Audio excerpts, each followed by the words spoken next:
C'est en compagnie de Ariane Calvo qu'on va essayer de décoder de nombreuses peurs, les peurs d'aimer, les peurs de faire l'amour, les peurs de vivre tout simplement. Et on vous invite évidemment à nous rejoindre au 0826 300 300. Séverine est avec nous. Merci Séverine de prendre la parole.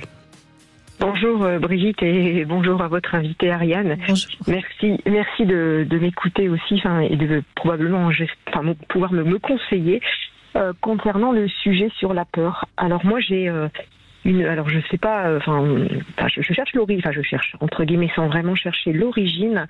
Mais alors je suis en couple depuis 12 ans, mariée depuis quelques mois d'ailleurs, et justement la demande de mariage et le mariage m'a fait très peur et me fait encore peur aujourd'hui. J'ai déjà été mariée précédemment pendant 11 ans et en couple avec la même personne à l'époque pendant 17 ans. Donc voilà, j'ai pas peur de l'engagement entre guillemets de vivre en couple et j'ai pas peur de l'amour ni d'aimer. En tout cas, je pense. Mais le fait de me marier ici une seconde fois, même si le premier mariage s'est bien passé et la séparation aussi d'ailleurs, j'ai le sentiment d'avoir dit oui avant d'avoir signé et maintenant d'ailleurs aussi d'être prisonnière. Alors je sais pas ce que ça veut dire, mais voilà, donc et ça m'empêche. J'ai l'impression que je suis prisonnière comme un lion dans une cage en fait où je suis coincée, je ne peux pas sortir et vous avez accepté de vous marier parce que ça vous semblait obligatoire par rapport à lui ou parce que visiblement ça a provoqué de l'angoisse. Oui. Alors j'ai accepté parce que je l'aime, déjà dans un premier temps. Alors je vais dire plutôt comment la façon dont moi je ressens et je vois les choses. J'ai pas su lui dire non en fait, par cette peur d'engagement que j'aurais aimé dire non parce que voilà, j'étais vraiment. Donc vous avez dit oui malgré vous. Oui, voilà. Oui, c'est important. Et est-ce que ça avait provoqué cette même angoisse lors du premier mariage ? Pas du tout. Alors bon, j'avais pas le même âge, à l'époque j'avais 20 ans, aujourd'hui j'en ai 50, donc pas du tout la même chose. Mais j'avais le même sentiment. Alors là, il n'y a pas eu de question de mariage à l'époque, mais entre mon premier mari et aujourd'hui, j'ai vécu une histoire aussi pendant 5 ans où je voulais pas, je ne voulais pas qu'on vive ensemble et je voulais pas non plus qu'il arrive dans ma maison ou moi dans la sienne, de peur d'être bloqué. En fait, j'ai le sentiment d'être coincée, d'être prise au piège. En fait, je sais pas expliquer. C'est pas totalement faux non plus. Le fait d'être marié crée quand même un lien un peu plus fort, un peu plus dépendant. On décide plus exactement seul de tout ce qu'on veut. Enfin, je veux dire, peut-être qu'il y a chez vous le sentiment que vous passez à côté de votre vraie vie de femme, d'un sentiment très diffus. Et qui fait que le fait de vous être remarié vous éloigne de ce que vous pourriez faire si vous... Enfin, je sais pas, c'est une hypothèse. Même si vous aviez le sentiment que ça s'est bien passé, ce premier mariage, est-ce que vous avez aussi le sentiment que ça vous a privé de certaines choses ? Non, parce que j'ai eu la chance, sur mes deux maris, on va dire, de pouvoir de continuer ma vie, entre guillemets, à la fois être femme et ma vie professionnelle comme je l'entends. Je suis assez indépendante. Alors voilà, est-ce que c'est lié à ça aussi ? Pourtant, aujourd'hui, mon mari ne m'empêche en rien du tout, bien au contraire.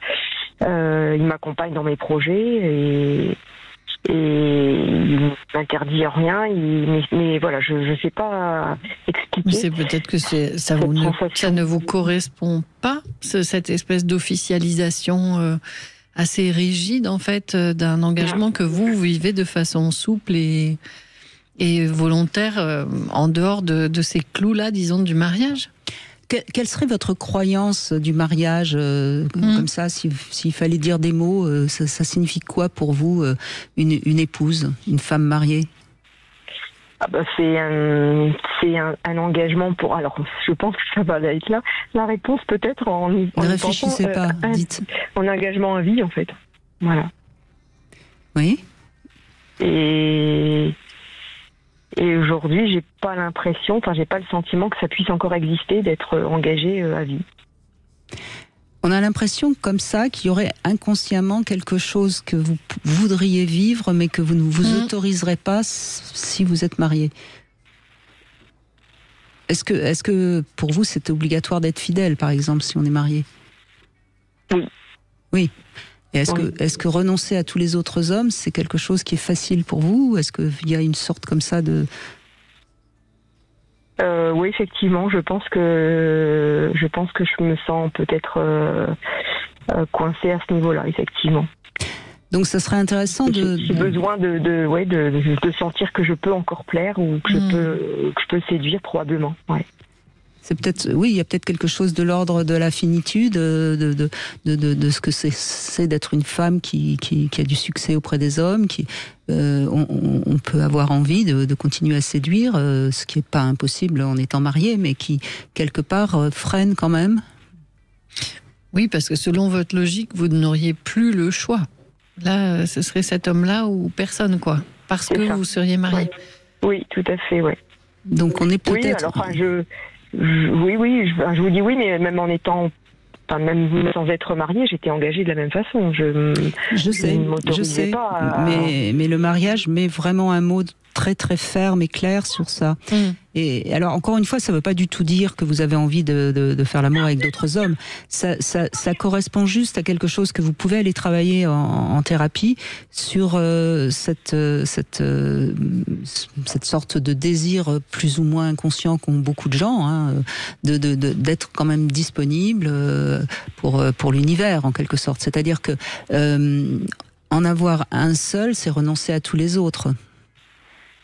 Oui, effectivement, oui. Vous voyez, c'est un petit travail à faire qui est pas très compliqué, hein, mais ça veut dire aussi peut-être que dans les tréfonds de vos désirs, il y a des choses à découvrir, à analyser pour être en paix avec ça, et je pense que ça vous permettra déjà de vivre tout ce que vous avez l'impression que vous ne pouvez plus vivre, au moins de le vivre par fantasme et par la parole. Ouais, d'accord, ouais. Donc moi je pense que ça... C'est vrai que effectivement j'avais pas vu sur cet aspect-là en fait du tout, mais... Et puis de réaliser profondément qu'on a toujours le choix. Enfin, un engagement, ça se fait et ça se défait si c'est nécessaire. Vous n'êtes pas en prison, justement. Vous êtes entré dans cet engagement librement et vous pouvez en sortir, s'il le fallait, librement aussi. Oui, tout à fait. Alors ça, j'en ai conscience. Alors, j'en ai conscience dans les... Oui, mentalement, mais c'est pas intégré. Voilà, mentalement, mais effectivement, c'est une autre étape quand même. Donc, alors, la petite piste sur laquelle vous pouvez aller déjà, parce que j'aime bien vous laisser repartir avec un peu de travail, hein, Séverine, c'est est-ce qu'au fond, vous avez été assez aimée et admirée par votre père? Oh. Ouais, vaste sujet, effectivement. Ça me parle, oui, complètement. Voilà, ouais. Donc peut-être que c'est ça qu'il faut réparer, vous voyez. Et ça se répare par le désir de tous les hommes. Hein. Effectivement, oui. Ah oui, complètement, oui. Maintenant... ça vous parle? Je vais... Oui, totalement, oui. Bon, je crois que vous avez la piste, maintenant à vous de dérouler le fil. Hein.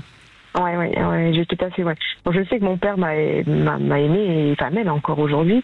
Mais je pense que j'ai manqué de preuves d'amour et de retour de sa part, de reconnaissance, d'admiration, je pense aussi, voilà. Et ben voilà. Donc c'est ce que je pense que j'ai manqué, effectivement.